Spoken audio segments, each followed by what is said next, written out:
May the Lord answer you when you are in distress. May the name of the God of Jacob protect you. That is verse 1 of chapter 20.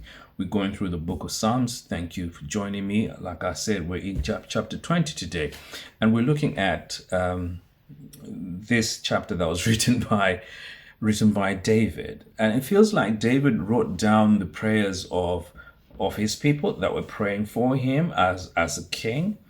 And one thing I really love about this, when you get to verse 5, it says, may we shout for joy over your victory and lift up our banners in the name of our God.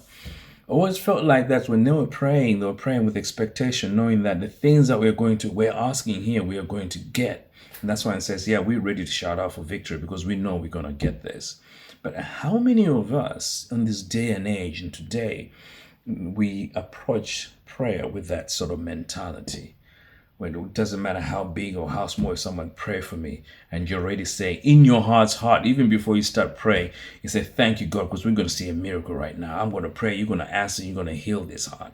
Or you're like, okay, what am I going to say? How am I going to say it? What words should I say? Should I touch them? That sort of hesitancy, that sort of doubt.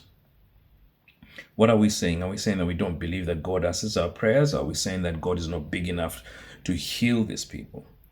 I'm just bringing this up as we read this. So from verse 6 onwards, David takes over, and this is what it says, now this I know, the Lord gives victory to his anointed. And then he compares those that trust in God and those that trust in themselves. It says, in verse 7, it says, some trust in chariots and some in horses. Who are those that trust in chariots and horses? Well, today we could say those are the people that trust in their name because they're popular, they're influencers or celebrities. They've got that. That's what they trust in.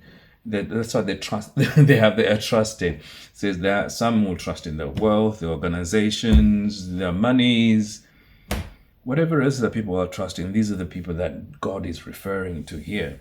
And he is saying that these will be brought down to their knees and they will fall.